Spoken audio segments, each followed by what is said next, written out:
Hi, Benjamin here. Welcome to episode 11 of Nature Hits the Books. In this episode, I'm joined by science writer and New York Times columnist Carl Zimmer. Carl's latest book, Airborne, The Hidden History of the Life We Breathe, was published in February. This book dives into the invisible maelstrom of microbial life swirling in the air around us, examining how it helped shape our world and the implications that breathing it can have on human health.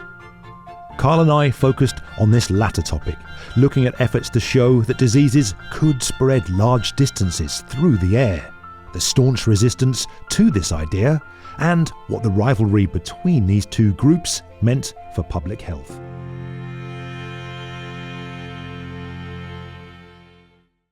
Carl Zimmer, thank you so much for joining me. Thank you for having me. So your book then, Airborne, it starts pretty much with a personal experience of what it's like to be in an enclosed space. Specifically, it's about a trip you made to see a choral group back in 2023. Yeah, my wife and I, we went to a concert.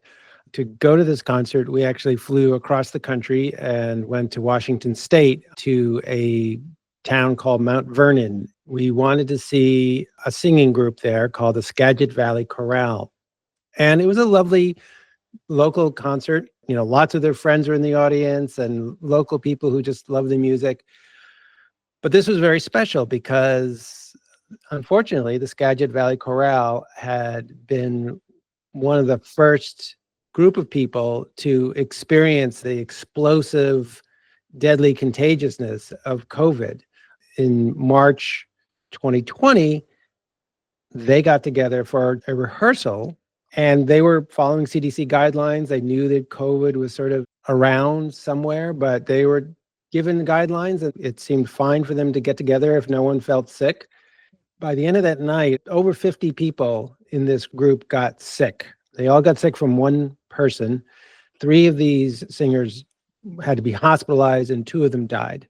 And so, you know, coming back to see them was really a powerful thing because they had gone through a tremendous trauma, a long, difficult road to feel comfortable to get together and sing together again. And I was sitting there thinking about the fact that they didn't realize back in 2020, none of us did, that COVID is airborne. And so sitting there in that huge auditorium, I thought a lot about the air around us and what is it that, you know, we contribute to that air as we exhale. What do we inhale? What is the ventilation? What's the connection with the great atmosphere outside? I even brought a carbon dioxide meter with me just to sort of keep an eye on things. And I could see the carbon dioxide in the room getting higher and higher and higher. That's because more and more of that air had passed through people's lungs. And who knows, perhaps other stuff came out too. So it really felt like a good place to start this exploration of life in the air. Right, because you reported extensively on the, has to be said, ongoing COVID pandemic. And I'm sure you could have written a whole book just about that. But COVID begins and ends this book, right? It kind of comes full circle. And maybe we should do that today. And this field then of working out what comes out of our lungs, what we breathe out, is called aerobiology. But it has a kind of a specific definition. It's not coughs and sneezes spread diseases. It's so much more than that, right? Traditionally, public health experts really saw the main threat of respiratory diseases of being essentially someone just coughs in your face, or maybe they cough on their hand and then they touch their hand to a doorknob or something like that. So there was this idea that, yeah, you can cough up viruses or bacteria, but, you know, it's only a threat in short range. Aerobiology is about life in the air all around us, including the life that we release into the air. And even when we're breathing, we are releasing tiny droplets, and some of those droplets will carry with them bacteria, viruses, fungi, you know, whatever happens to be in our airway. There are lots of things living in our airway, beneficial things, harmless things, sometimes harmful things. And when you are a germ that's floating inside a tiny, tiny droplet, you might just float and float and float. You're not going to just fall to the floor. So in other words, to an aerobiologist, diseases They're not like cannonballs. They're more like smoke. Mm. You wouldn't be surprised to smell smoke across a room if someone had a cigarette out on the other side, especially if the doors and windows were closed. You should think about diseases the same way. Listeners to the Nature podcast will know that my background was in microbiology. And so the fact that airborne diseases exist kind of wasn't remarkable to me. But what struck me reading your book is this really hasn't been the case for modern medical science for a very long time. Yeah, that's true. And that was part of the puzzle that I was trying to solve in working on this book, because during the COVID pandemic, scientists were having lots of debates about lots of different things, and that's understandable. I mean, this was a new disease. They were trying to make sense of stuff. And yet the fiercest debate, it seemed to me, was how does it spread? So you would have World Health Organization and other public health organizations saying, keep 3 feet. If you're 3 feet away, you'll be okay. Wash your hands, wash your groceries, so on, because that's how this spreads. Whereas there was a small but very forceful group of scientists who had been studying airborne infection for years who said, you need to take seriously the possibility that this is airborne. And by airborne, they meant spreading like smoke. And I thought, why are they fighting? Like, this seems like it should be easy. This is one of the easy ones. Why is there so much fighting? I mean, it wasn't for 2 years that the World Health Organization finally explicitly put into print, yes, okay, COVID is airborne. And that took me back into this history. I think the reason for that strange situation that you observe is just that history really kind of like established a consensus that then people assumed was all very well established when it really wasn't. And in fact, all these ideas I was just telling you about diseases spreading like smoke, the foundation for it was all worked out in the 1930s. So it's a really remarkable case of the way that science unfolds, not how we assume it does. And that unfolding, I mean, you take it back to antiquity, really, and the start of this kind of miasmas, this bad air, as what people understood at the time to be a source of disease spreading, and then that going out the window with germ theory and Louis Pasteur, and then a modified version of miasma coming back, and this kind of interplay between the two. Yeah, it's a fascinating way in which these ideas kind of bounce off each other, come into conflicts. Sometimes people try to merge them, and this is happening over centuries. So Hippocrates and his followers would say what we consider infectious diseases would be spread by these corrupt movements of air, miasmas. This is actually borrowing from more of a religious idea in ancient Greece of like a curse that could be visited, say, on a city, and you needed to purify yourself to get rid of it. So Hippocrates creates a kind of natural version of that. Somehow the air gets corrupted, and then if you inhale that, then you get sick. And it had a lot of explanatory power because, a village of people might all suddenly start to develop the same symptoms all at once, and they might be young and old. And so, hey, it must be because the air came along and we all have to breathe, and there was something wrong in the air.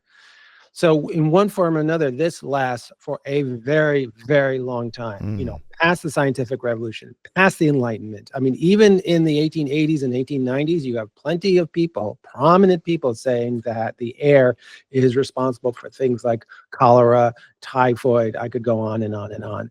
Even though in the 1600s, people invented microscopes and started to see little squiggly things. And by the dawn of the 18th century, you had these people who were called contagionists who would say, we think that these invisible creatures are responsible for plague and all sorts of other diseases. And they were roundly mocked and laughed off the stage because they didn't have any good clear-cut links saying, okay, here I'm showing you that this microbe causes this disease in people. What would later be known as Koch's postulates, Robert Koch was associated with finally demonstrating this in the late 1800s.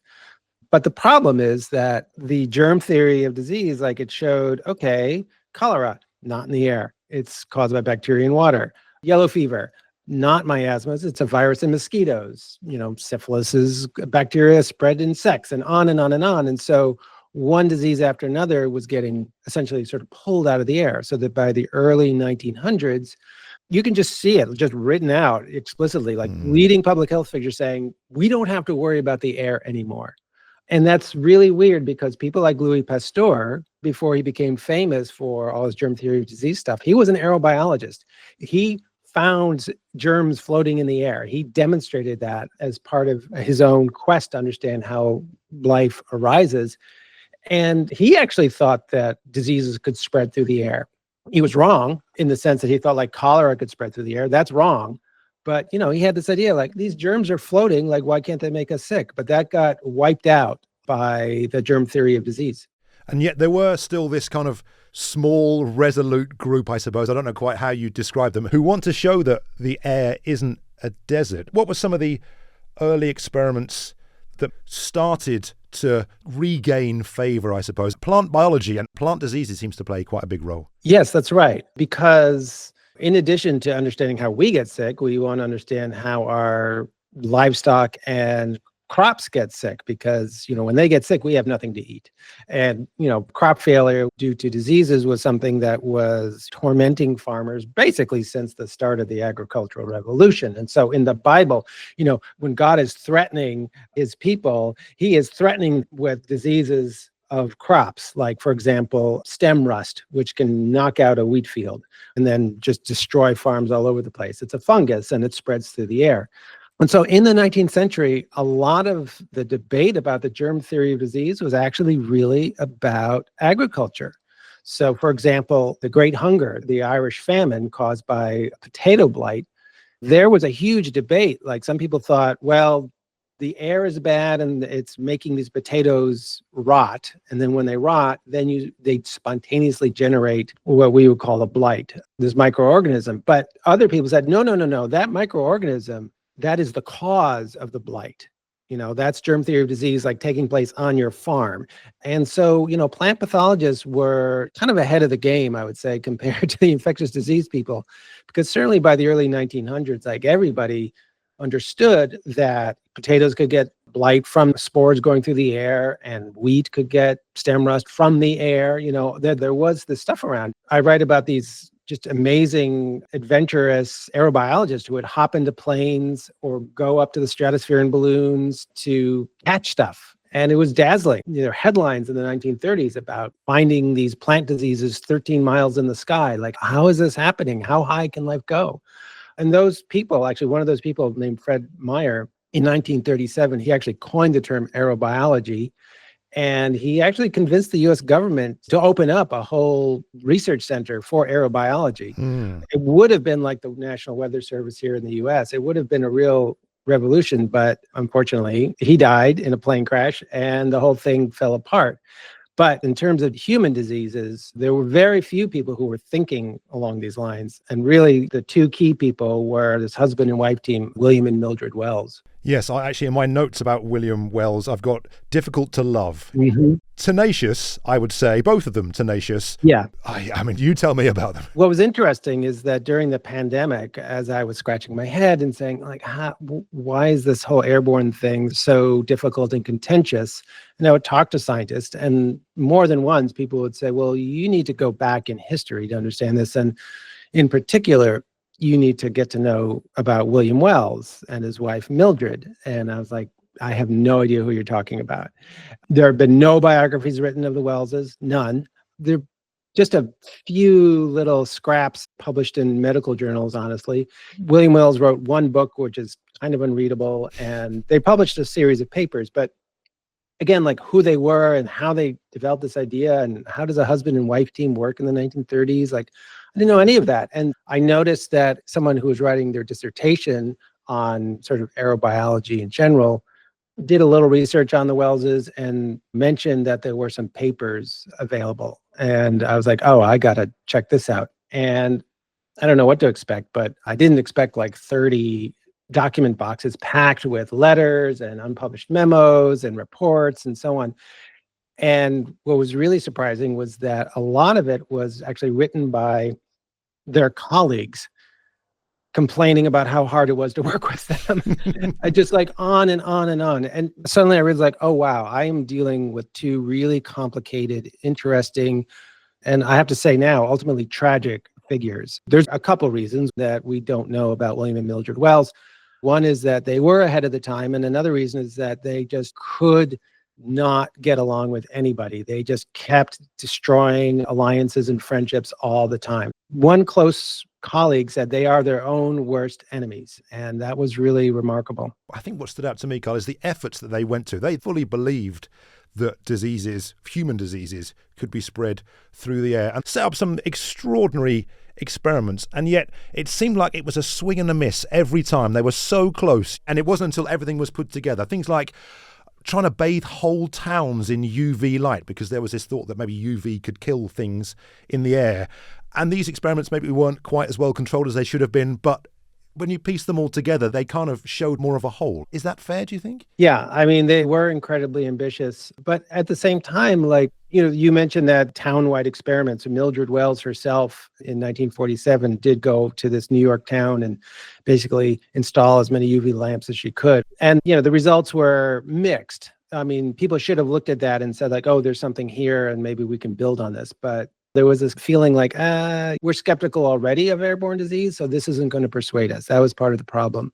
But, they had done other experiments which were much more compelling and airtight, forgive the pun. But in 1940, a big measles epidemic sweeps through Philadelphia, way before there's a vaccine. And they put UV lamps in a school.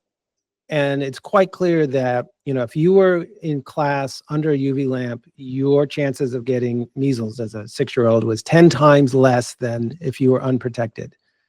And that is actually considered still actually one of the best demonstrations that A, measles is an airborne disease, and B, you can control it in the air. And this wasn't a secret. They published the results. It was covered in the news. But, it got forgotten because sort of the public health consensus never really wanted to absorb this. And the Wellses just couldn't make the case. Was it that they were pushing against this established dogma then, and being who they were made it difficult for their voice to get heard? What's interesting is that William Wells in particular, like, his voice was definitely heard. The problem is that people would describe being in committee meetings with him in the mid-1940s where he would go on and on and on for hours, just getting more and more agitated and yelling. And they would try to sort of interject and say like, but wait, tell us about your evidence, but hold on, like, how do you know that? And he would just dismiss them. And they would say like, we just came away just not believing a word he said, which is kind of crazy because he and his wife did the work, they had the results. And if people had followed up on them, I think a lot of lives would have been saved, honestly. And not just in the COVID pandemic, just overall. And certainly things like TB as well. He did a lot of work in TB hospitals. Yeah, a lot of work in TB hospitals. And if UV lights had been installed in every room in TB wards, like doctors and nurses who were attending these patients would have been protected. Like a few did, but it wasn't really until the 1990s and the 2000s that UV light started to become more common, even in tuberculosis wards. Even after we've long known that tuberculosis is completely airborne. I mean, there's one place, though, that their message was taken on board and was researched at length for many, many decades, and that is in the development of bioweapons. That's right, yeah. And when I was starting to work on this book, I talked to a scientist named Donald Milton at the University of Maryland, and I just said, like, well, what is the historical evidence that was built up about airborne diseases and about aerobiology? And he said, well, there's William Wells, there's other people and so on. But honestly, a lot of this stuff is classified because it was done to build biological weapons. And I said, wait, what? And he's like, well, think about it. These were airborne weapons. Thanks to him, I thought to kind of look more closely at this. And it's quite shocking, actually, how much the aerobiology of the 1930s gave rise to biological weapons. I mean, literally, the people in World War II who were going to build these weapons in the United States, they looked at the work of William and Mildred Wells and said, okay, great, we're going to take their technology, we're going to take their methods, and we are going to replicate them here on a military base. And we are secretly going to figure out, like, what's the dose you need to expose animals to kill them. Wells had been doing this in order to figure out how to protect people from disease. And now the US military was doing this to figure out what's the best spore of anthrax to put in a bomb, for example. Or if you want to blast a hose of deadly microbes onto a city, what's the right mix? And so a lot of this work And even some aerobiologists themselves actually cooperated secretly with the government on this. The connections are way more explicit than I realized at first. And there is, it's hard to avoid a military metaphor, a double-edged sword here then. So we have these public health folk looking for that smoking gun, there's another one, and struggling to find it. And yet it had been written down and it is in a file somewhere in a government warehouse. And there's this dichotomy of we're trying to use the bad side for these dreadful weapons that could have been used in the good side as well. And did you get a sense that really not having these results public in any way stymied progress in public health? I do think that happened, actually. And actually, I read about one biological warfare expert named Theodore Roseberry, who, after the war, wanted to publish some of his results because he felt like this would actually be useful for people to understand the danger of airborne disease in just ordinary life. And he had to go past government censors to get that information into print. It was a very difficult thing. And they would say, no, you can't say this, you can't say that, and so on. And a lot of that other material just, remained classified. So not only were those results hidden from the scientific world, but the brains themselves, those aerobiology brains, people who are really good at studying aerobiology, they were on the other side of a wall doing classified research. And this lasted for decades. It wasn't just World War II. In the Cold War, the United States and the Soviet Union just built colossal stockpiles of biological weapons. And, there were scientists who were doing that work. And I think that was one of the things that, really kept aerobiology not really living up to its true scientific potential. And what do you think changed that? What were some of the, key diseases, I suppose is a weird way of saying it, but what was it that changed researchers' minds in the public health sphere, do you think? There were a few people who sort of carried the torch after William Wells died in 1963, but just a few. And they were mainly concerned about tuberculosis. But towards the end of the 20th century, there became the sort of emerging concern about new diseases, about emerging diseases that could spill over from animals, because, HIV had really kind of made people aware, like, oh, here's a virus in primates and it can devastate humanity.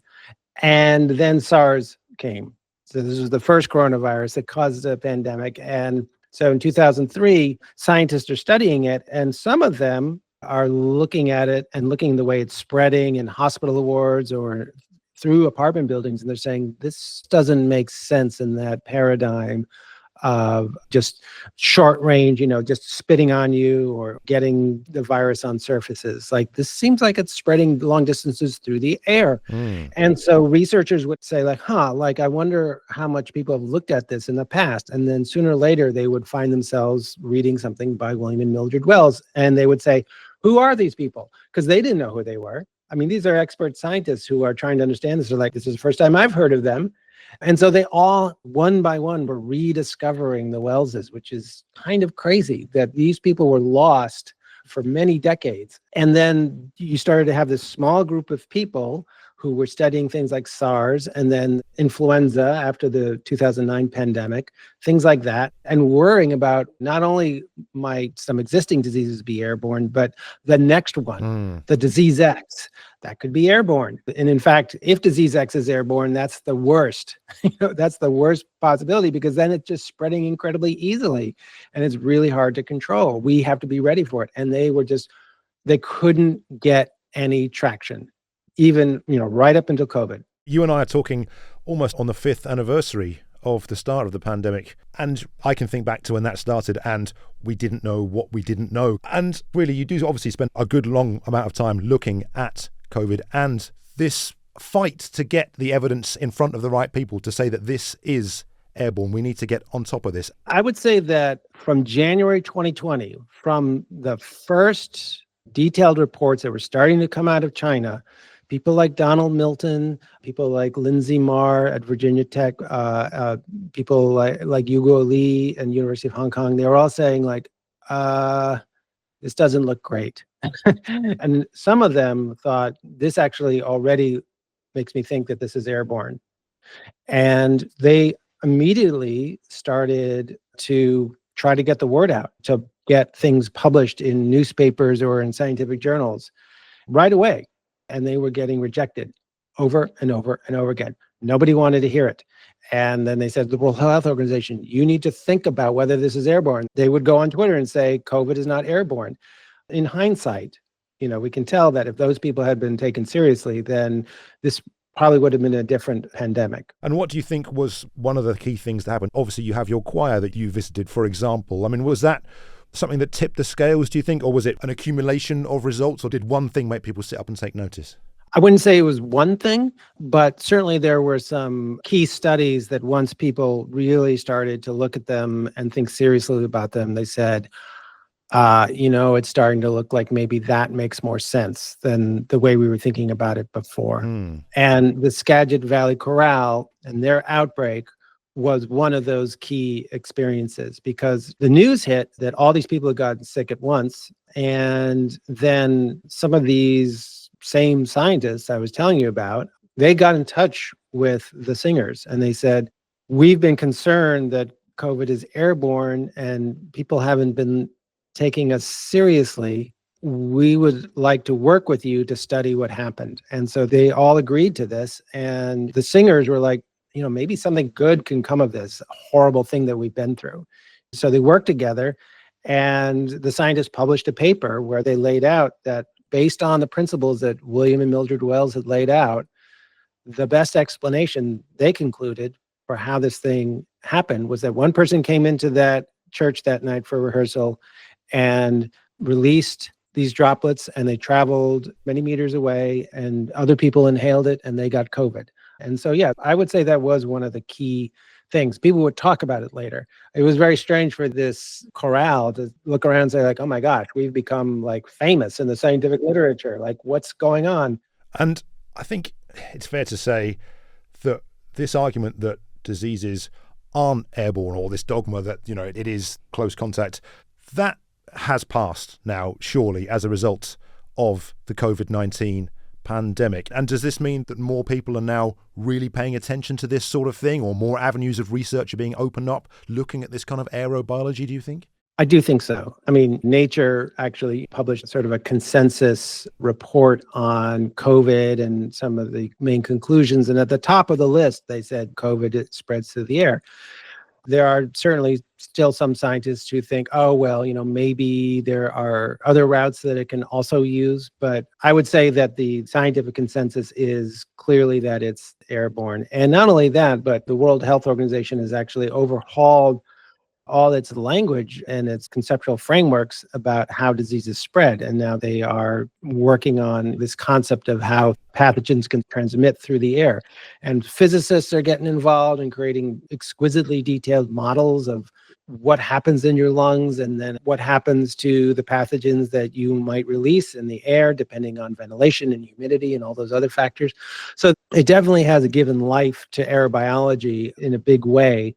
But that doesn't really matter if it's not actually making all of our lives better. And I think on that score, certainly in the United States at least, the evidence is quite mixed. These airborne disease researchers have been saying, we need to have mandated standards for indoor air quality in terms of infectious disease.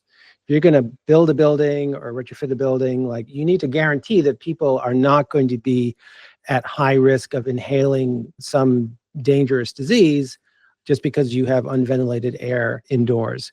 But no government that I'm aware of in the world has yet really put mandates in place. Belgium, as I understand it, is furthest along. Here in the United States, the Biden administration offered some best practices. They put it on a website. I just checked, and the Trump administration has taken that website down. So that's where we are. And this is not acceptable when you're looking at bird flu here in the United States that's rampaging around in cow herds and among cats. It's mutating, and who knows if it will hop over and become a human-to-human disease that itself will be perhaps primarily airborne. We could be more prepared for the next airborne pandemic We'd be ready with ventilation. We would be ready for air purification systems in schools, for example, ultraviolet light, what the Wellses dreamed of, that could be a part of it too. We could be prepared, but I don't see that much preparation happening, unfortunately. I mean, it's an interesting history repeating itself back to almost a Victorian era of let's keep the windows open, almost weirdly back to your miasma stuff. And I think the trite policy phrase is lessons learned then. And I think what you're saying there is there are clear lessons to be learned, but is anybody actually going to pick them up? It's fascinating seeing those echoes and those resonances through history. So Florence Nightingale, for example, she saved a lot of lives. She changed the way that hospitals are built, but she was committed to this view that diseases were spread by essentially miasmas. She did not actually believe in this crazy idea of germs and contagionism and so on. So she did a lot of good, not necessarily for the right scientific reasons, but that's just part of history. That's how history works. So now some of those same ideas about ventilation and so on, we know that they actually are really important, even when you understand that infectious diseases are spread by viruses and bacteria and so on. So a lot of her principles still carry through. And yet, here we are, not really acting on all that hard-earned knowledge. And there are things that can be done, but there's a lot of room for change and improvement. And what about your readers? What are you hoping that they'll take from this book? I mean, I think for me personally, it was this astonishment that this wasn't cut and dried a very, very long time ago. But what do you think other people will make of it? I hope that it helps people to appreciate how the history of science is richer and messier and a lot more interesting than the kind of simple cardboard versions we sometimes build for ourselves. And that insights can emerge and then get lost and then be rediscovered and lost again. We can't just assume that science just magically takes care of itself. But, and I also hope that readers will also just look up at the sky and look at it differently and see the aerobiome, which goes all the way up to the clouds and beyond. Carl Zimmer, thank you so much for joining me today. Thank you so much. Carl Zimmer there. His latest book, Airborne, The Hidden History of the Life We Breathe, is out now. And that's it for episode 11 of Nature Hits the Books. If you have any feedback on the show, why not ping us an email to podcast@thebooks. Otherwise, look out for the next episode soon. The music used in this episode was called Cloud Jumping by SPD via Getty Images and Triple Scoop Music. I'm Benjamin Thompson. Thanks for listening.